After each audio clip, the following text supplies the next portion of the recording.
Hello, everyone, and welcome to another episode of Underneath the Hood. I'm Dave Martin, the owner of Martin's Auto Repair in Central Phoenix. I'm Glen Hayward, the proud owner of Goodworks Auto Repair in sunny Tempe, Arizona. And I'm Lee Weatherby with Accurate Automotive in the heart of Mesa. And together, we represent 140 years of combined automotive experience. Our goal is to change the perception of our auto repair industry by going behind the scenes and underneath the hood. And we hope to share with you what it's like to own a small business and give you a perspective from an insider's point of view. So let's get started. Good morning, guys. How you doing? Great, David. How about you, brother? I'm doing really good. Good. Hey, we had a... And wait, you didn't ask me how am I doing? How you doing, Glenn? Are you okay? Fantastic. You need a hug? Oh, yes, please. Just blow me a kiss. Hey, one of the things that I get asked this kind of more than you would expect, I guess, is that I've had some clients ask me that what vehicle can I buy that's American? And, we did a podcast a while back, and the podcast on that Consumer Reports that we on that list. List was what, 8 out of the 10 vehicles on the top 10 were Asian, and the other 2 were European, I think. European, yeah. So, you kind of go, wow, really? Has the American car companies fallen that far, or have the other, Asian and the European countries or companies gotten that much better? Well, I think that that's a big question. Because I do think that the Asian companies have gotten better, and I think that their targets and their focus is on how they can really, really build a quality product. Whereas I think somewhere along the way, some of the U.S. companies got a little bit sidetracked on, trying to create a quality product, trying to fall into the categories that the government would have us fall into as far as emissions related and meeting standards, and then as well as trying to produce profits. But I'm about to tell you that even the Asian cars have to meet the American standards to be sold here. So they do. The emission standards and everything, and I think that most countries have elevated their emission standards too, because Absolutely. they see the global warming thing or whatever. I'm not a big believer in that stuff in many aspects, but at the end of the day, I think that the manufacturers here are trying to find less expensive ways or cheaper ways to buy their parts and have them manufactured. Mm-hmm. And then they ship them back over here from whatever country they're made in. I'm not dinging one country or the other, but I can tell you that the vast majority of auto parts are being made in China.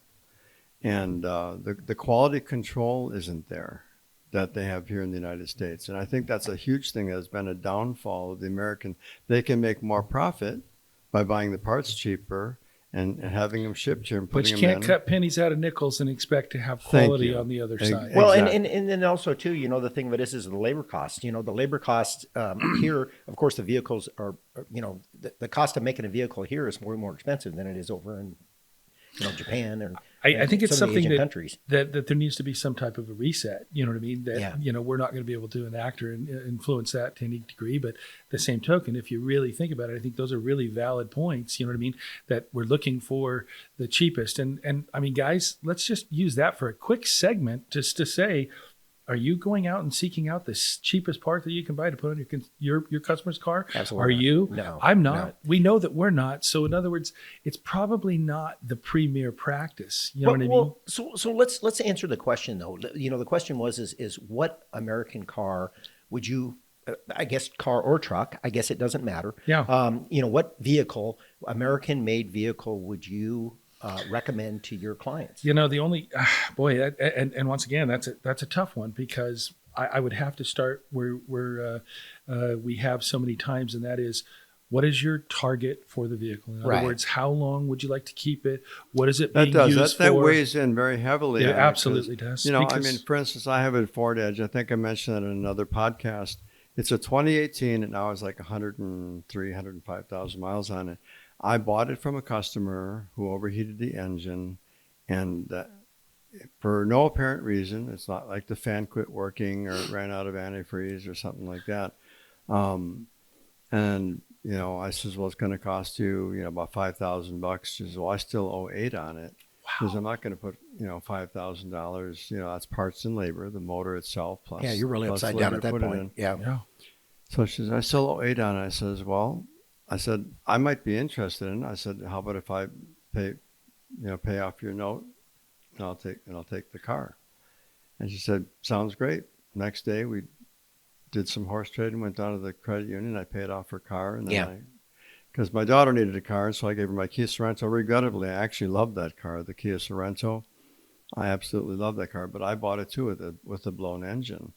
Most of the cars I drive. But so getting back to the point of, what American car, I still think Ford builds a very good quality car in spite of, their ratings. I don't think they've always been kind of middle of the road as far as the consumer reports go. And you have Trucks to remember, better than cars, though. The statistics are statistics, but I think there's still some prejudice in the way anything is laid out. I mean, I commend, Subaru for making it to the top of the list. But, at the end of the day, I still wouldn't tell someone not. But, of course, every manufacturer makes different makes and models. Like if someone said, oh, I'd tell someone to buy a Chevrolet, was it a Sonic or is it something? I mean, some of that stuff is just, it's like a tin can with wheels on it. I mean, I think that there's a little bit of, and it's not that I don't appreciate what you're saying. I just don't agree necessarily fully it's all right, with man. what You're you're saying. entitled to your opinion. Oh yeah, no, I understand. And that's why we have a podcast. Absolutely. We all believe the same thing as one of us could just do it. Yeah. I mean, it's just that you drive a Ford product. Mm-hmm. I mean, if I I was have to, for many years, I've had a lot of Ford products. well, and as have we, and I mean, in the old days, we had some of the old Explorers and stuff like that. We loved them. Mm-hmm. You know what I mean? But the newer products, I think the question was, if I was going to recommend an American vehicle, what could I recommend? Ford wouldn't necessarily be on my list. It's okay that it's on yours, but the key to it is I just look at the foundation. I bought the car because it was blown up, and then I fixed it. I can't recommend that to one of my clients based on the fact that they don't have the same ability to do what you can, and turn that into a viable option. Whereas if I'm going to try to answer the question that you said, I mean, I am just based on, and it's probably ownership bias. A Buick. You know what I mean? I mean, Buick, yeah. Well, because you can't go wrong there. No, I would agree with you. Look at my in-laws drove a Buick. Okay, I've been married 40 years. Yeah. I got to know my wife. How did she put up with that? I'm a lucky man.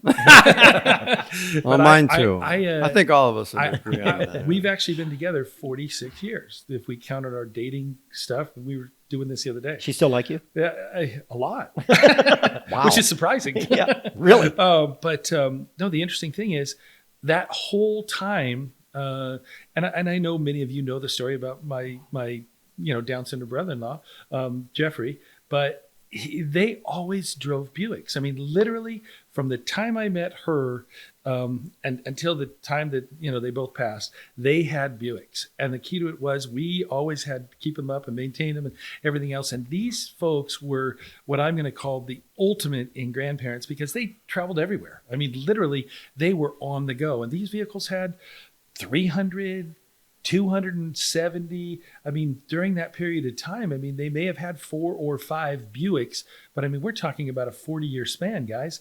That's incredible to me. So, I mean, I look at the foundation. We've had some Buicks. My wife and I bought a Lucerne. Thought it was kind of a sexy car.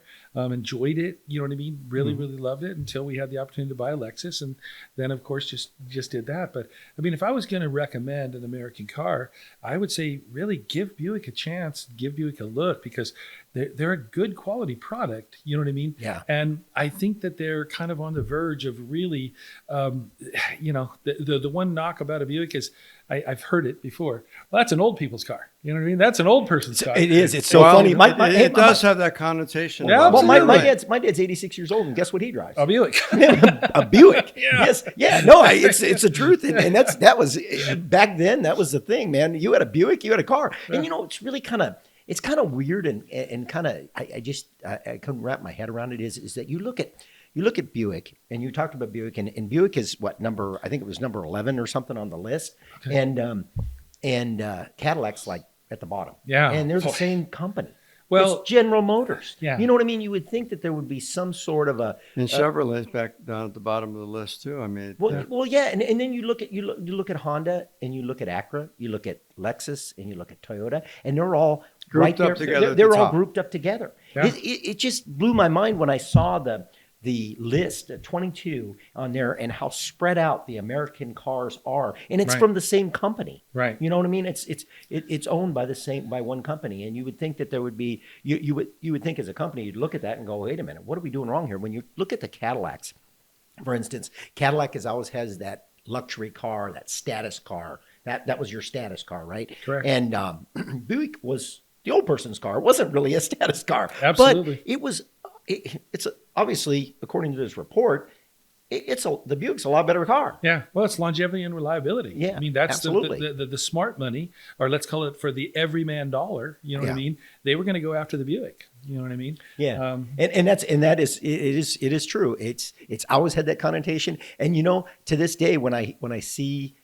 Buick is trying to get sexy on their advertisements. Yeah. When you see their advertisements, it's like, oh wow, that's cool, that's sexy. And they got all these younger people in there looking at their Buick, and it's smart marketing. Give them a lot of credit because they knew that they had a connotation of being an old person's car, so they're trying to change that. Yeah, but even I mean, young people looking at cars, for aesthetic appeal, if you will, or the beauty of the car. Well, that's what they look at. Yeah, they do, but I'm just saying that Buick wouldn't even be on their list of consideration, to be honest. And I think that they're trying to use their marketing to attract some new customers, right? And I'm not saying, they got a good rating. I'm not saying there's anything bad about Buick. I have nothing bad to say about that. I never have. I've always had great respect for the Buick company because of their innovative approach to assembling cars and making quality vehicles and making cars that lasted a long time. My biggest bone to pick with them is that they're part of the GM family, and so much of the stuff that they're using on the Buicks is also being used on the Chevrolet brand and some of the other GM brands that they just keep putting the same.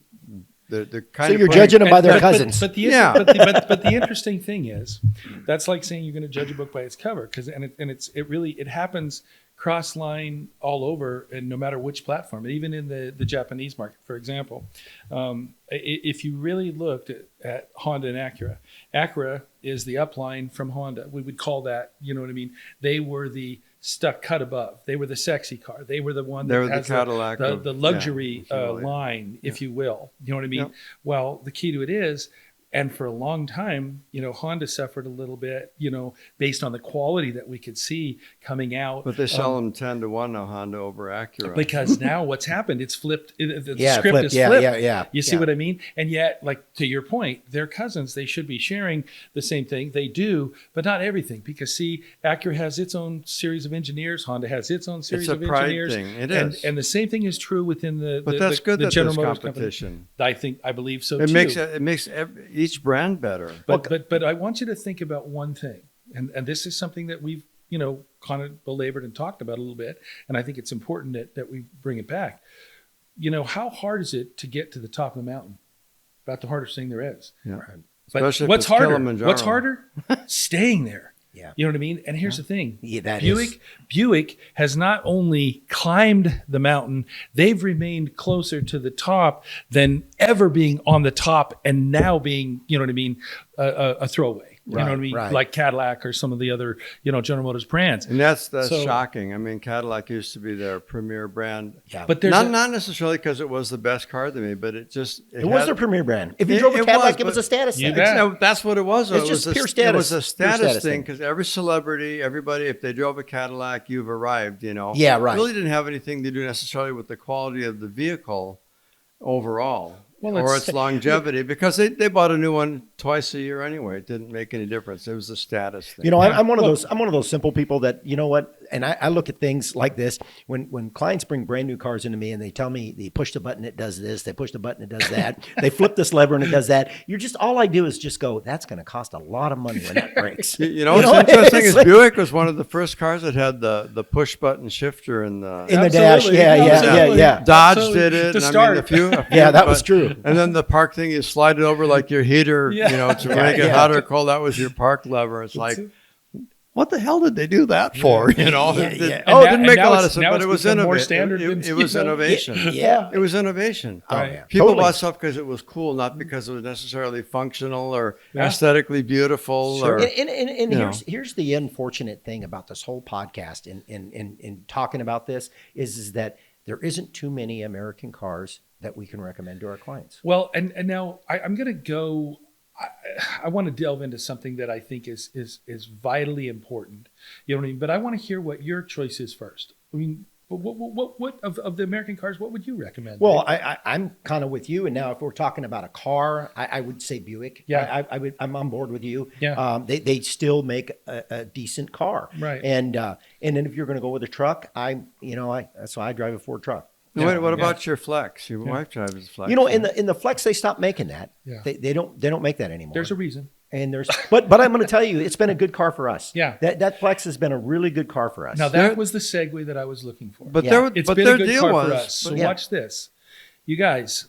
And just like anything, and we talk about this probably more than what anybody would want to hear. But the truth of the matter is this: you cannot necessarily just judge a car. You know what I mean?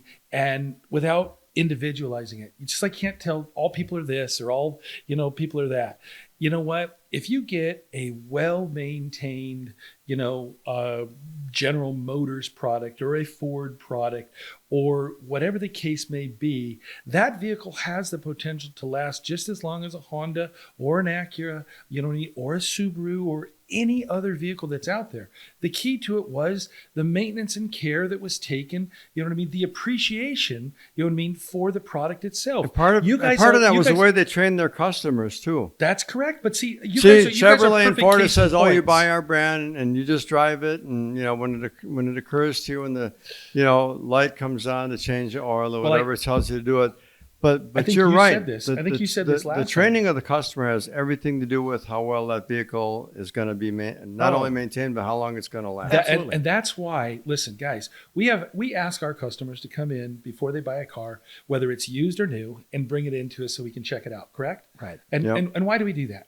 We want to make sure that they're getting the best Value. vehicle for what they want to do. See, And to some extent, we want to grade the maintenance, how well it's been maintained up to this point. well, absolutely. Yeah. But one of the things that I tell all my clients whenever they're going to buy a new vehicle, a used vehicle, it doesn't matter. The thing of it is what do you need? Are you going to use this for a delivery vehicle? Yeah. Are you going to use this for if you got 8 kids? Right. Yeah, that car ain't going to work for 8 kids. You know Right. what I mean? Right. So what do you got in your life, and what are your driving habits, and what do you use the vehicle for? You bet. What is, and you said this in one of the podcasts, it's a tool. It's a tool to get you around. It's your transportation. And you don't buy a It's your- Mustang if you have 4 kids. Yeah. You don't want to buy a Mustang if you have 4 kids. Unless you want to be divorced and, Or you strap a couple of them to the hood, whatever. But you No midlife crisis purchases. well, so you look at minivans, you got SUVs, and you got trucks, and you got cars, obviously. Yeah. And the thing of it is you want to find out because there's nothing worse than buying a vehicle and then finding out that, oh, crud. Yeah. There's so many limitations what you can do with the vehicle that you really didn't think about. Right. So you want to make sure. Right. In fact, The most important thing is a customer buys a vehicle that is going to work for them. Does it suit your needs? Right. Well, and the reason we bought there the you go. Ford- I'm gonna interject this real quick because Olivia shared a story about her daughter who had a Chevy Sonic, and she had 2 minor wrecks with it because the visibility handicap that she had, not that she had, but the car, introduced Oh yeah, to yeah, her. yeah. She couldn't see, and so she moved over into a lane and clipped somebody, and she moved into another lane going the other way, and because the height of the window or whatever it was that was blocking her view or ability to see well. So that's part of the ergonomic thing that you need to look at when you buy a car too. Can I see well out of the windows? I mean, some of these back windows on these cars are so flat that you might as well use your side view mirrors because you sure aren't going to be able to see out of the rear view. Some of the Mustangs, some of the fastback vehicles Well, and that's I'm glad you brought that up because that's a good point. And the thing of it is I tell customers a lot of times, customers will buy a vehicle because they buy a bigger vehicle because they think they're safer in it, right? And I had a client of mine, they gave their daughter a Suburban. Oh my! And she couldn't reach the pedals. She got into I think 4 wrecks with this car. Yeah. And one of them, I think she hit a house. Oh, but my. my point is that the thing of it is you're not safe if you're getting in accidents. So the thing of it is the bigger vehicle, if you can't handle a bigger vehicle, and what to Glen's point, the thing of it is if you can't see out of the vehicle and you can't see around you and you don't feel comfortable driving it, don't buy it. Well, you guys, and it's just like anything else. I think that whenever you are going to purchase a car, which is, one of the larger purchases we make in our lives, right? Whenever you're going to purchase a vehicle, I don't care if it's new, if it's used, whatever it is, make sure that you get in that vehicle and drive it. Make sure that, like you say, the mirrors fit and that you can see out of it and that it feels comfortable. I mean, let's face it. There you go. And things that buy we a car buy, with deep bucket clothes, seats, and you need a step ladder to get in and out of the thing. Bingo. I mean, well, make sure it fits you. you cursed the day you bought the car because Yeah. it's so challenging. When you were 20 years old, it's easy to get in and out of a Corvette. Now you're 70 years old and you need a real ball, what do they call, block and tackle pulley to get yourself in and out. Well, and, Absolutely. back to the I need an engine hoist. Pull me out. back to the original reason we started this podcast is buying, what American vehicle can we buy that and everybody we all want to support our fellow person. You working, absolutely know what I mean? do. And we want to and I know that some of these car companies, even the Asian car companies, that some of the vehicles are assembled here. Yes. And, Many of them. And to your point, Millions Dave, of them. and I'm glad you brought that up because that was one of the things I was going to say. If we really do want to support, American workers, American people, it doesn't mean we always have to buy, an American product because, for example, some of the Japanese manufacturers are building cars right here, keeping American workers working. You know what I mean? Some of the products that we buy, are American made, and we can definitely support that because it's keeping people busy, doing what I'm going to call very quality work, what I mean? And here's the interesting thing is I don't tell people, and I would never say this to anybody, don't shy away from getting something that you like, to your point. Yeah. Or something you brought up the Mustang. You made a very valid point is that you don't have 4 children, probably go buy a Mustang. But if a Mustang's been a car, just like in the case of, I think I shared this with you at one point, my mom had to have that Cadillac. I didn't really necessarily want her to do it, And sometimes, as parents, we may, try to overshadow our children or whatever and say, oh, don't do that, But at the same token, if that's really what they want to go get, they should have the opportunity to do it. I made a mistake one time, and I'll one mistake. Well, this guy's a saint. We shouldn't be sitting at the table with him. Wait a minute. Don't put that out there. That's absolutely not the truth. Yeah. I talked to his wife. He's made a lot more than one mistake. Exactly. We got it on camera. He made one mistake. All right. Well, this was a big one. Okay. And I can just remember that a client came in and asked this specific question. And this was the husband, okay? Hey, what car should I buy, okay? Now, let's give you all the background. Pretty ambiguous. All right. The client at the time was driving a Range Rover. It was a Discovery. Now, Do not Range Rover buy doesn't even a show up Range on any of Rover. that list at Yeah. all, anywhere. Yeah. You know what I mean? In Yeah. fact, I think it They're was not even on the list. Well, it was on the next list, the do not buy list. But unfortunately, they were driving a Range Rover. Okay, and this had been. They had been to the manufacturer. They just had several issues and problems. But the long story short was, he said, okay, out of complete, sheer anxiety and frustration, he says, man, what car should I go buy? You know what I mean? I need to get my wife into something that is reliable and that, I don't have to constantly worry about her, because he was a traveler. And so he was out of town and she would have these, events. Well, I suggested, you know what I mean? I said, look, what is the foundational questions? What are you going to use it for? What is the price range? What's the budget? He goes, look, I don't have a budget. I just need to know what I would get. And I says, well, if it was me, I would say, give me $100,000 and I'll find you a car. Well, I said, I would go look into, a Lexus or a Honda or something of that nature and go drive a few and see if there's something there that, you like. Well, all he heard, all right, in that was, oh, Honda. And so they ended up, going and settling and getting a Honda Accord. I will tell you, we're talking about the wife, did Hates not you. like that She car. hates Lee now. And it wasn't anything wrong with the car. It was a fine car. It served her well. It fit the purpose that the husband wanted, but it wasn't the desire. Right. You see what I mean? Right. Of the driver. And the key that kind of falls in line here is that, look, if They you later want- got divorced. The No. best thing I can tell you is if you want to support, you know what I mean? Anybody, particularly the American workers or even the American car products, go find a vehicle that's been very well maintained, that fits you, that you enjoy being behind the wheel in, and that just literally drives like the vehicle of your dreams.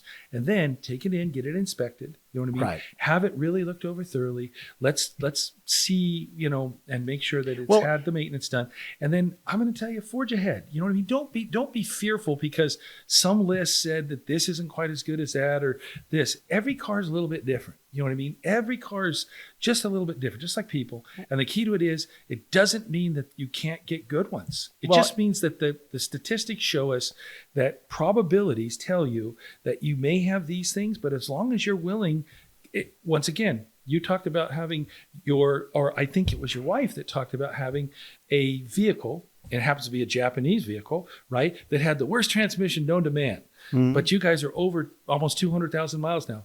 But guess what? Why? Proper maintenance. Good maintenance. And you know what? A foreknowledge of what's going on. If you have an understanding that these things may potentially be there and you enact upon them, guess what? You're proactive. Once again, it falls in line Right. with all of the time-honored values. If you're proactive, all right, in your maintenance, you pretty much can get most cars that are out there as long as And you're I'll willing to engage interject with them. something about that because it is our Honda Odyssey, which now has 303,000 miles Oh, on so it. 300. But the transmission is the Way to worst go, one that Ray-M. Honda ever designed, and they redesigned it in 2005. Right. Theirs is a 2004, and it didn't break down until it had 157,000 miles on it. Unfortunately, we were on our way back from California taking the kids to Disneyland, and it was 110 degrees in the desert. It wasn't This fun is why I being- don't take the kids to But the Disneyland. engine was still running. We were still able to run the air conditioner. Nevertheless, Left the happiest place on earth.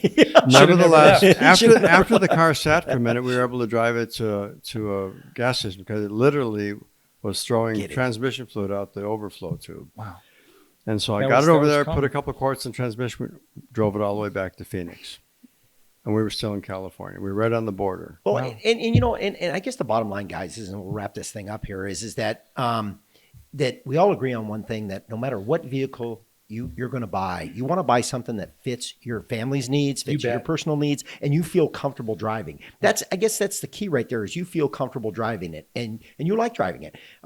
You don't want to buy something that you don't feel comfortable driving and it doesn't fit your needs, because otherwise you're just going to be very unhappy. And then the second thing you want to do is you want to talk to your service provider. Amen. Go to the shop. Yeah. Show them what you're looking at. Show them what you want to buy, and get their input. Yeah. Because And anybody who won't let you take the car you want to buy from them to your mechanic, to your trusted auto repair facility, run. yeah. Turn and run as fast as you can. Yeah, in and, the other and that's direction. good advice. That's really good advice, because you're absolutely right. The thing of it is all the years that we've been inspecting vehicles, used vehicles, we've only had maybe, out of thousands of them, we've had maybe 3 people say that they wouldn't let them bring it to the shop. And I gave them the same advice, Glenn. I told them run from that. Yeah, well, Just, you know. I just tell them next. Go to the Yeah, next yeah, vehicle. because but you want you want to get the input of people that are going to be working on those vehicles, that are going to we're going to try to steer you down the right road. The last thing we want you to do is be broken down somewhere and Yeah. getting a vehicle that is just going to be in the shop more than you're going to drive it.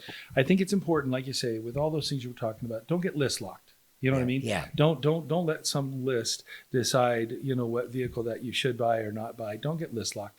And with like I say, the American You just make products. that up, Lee.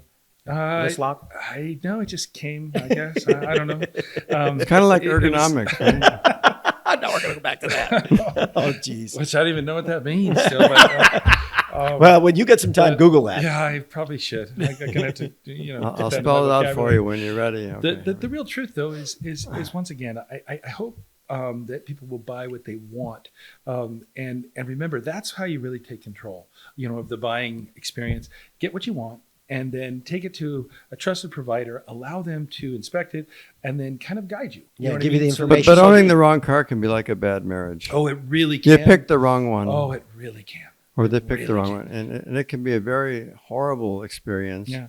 But it shouldn't sour you on the idea of owning a vehicle. It should just, say, okay, lesson learned, let's move on and pick the right one. But sometimes you need help. That's why, you meet somebody and you end up marrying them, and then you didn't care what your parents thought or her parents thought or your best friends thought.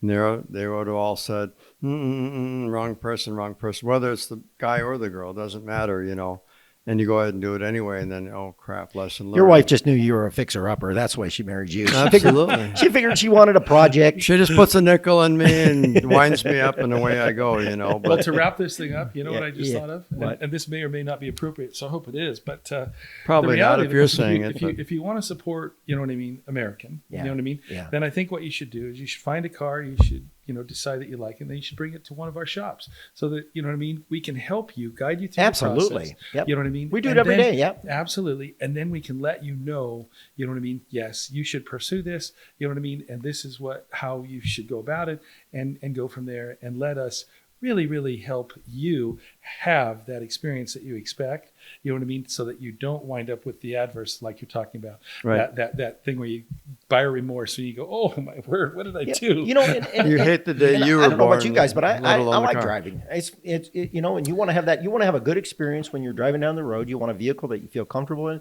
You want a vehicle that's safe. You want a vehicle that doesn't break down. Amen. You just want to have a good experience, and that's what we want you to have too. We don't want you to have a bad experience with a vehicle. Life's too short for that. Right. Now, see, but the buying purchase is only one aspect of the thing, and the key to it is ownership. It really Maintenance. makes the difference. Yeah. It really makes a difference. So your buying experience can be enhanced by your ownership habits, and Yeah. the way you go That's about absolutely true. things. Yeah. Agreed. Well, guys, it's been a great show, and I think we'll wrap this thing up. And I look forward to seeing you guys in the next podcast. Thanks, guys. Me too. Appreciate it. Bye. Bye.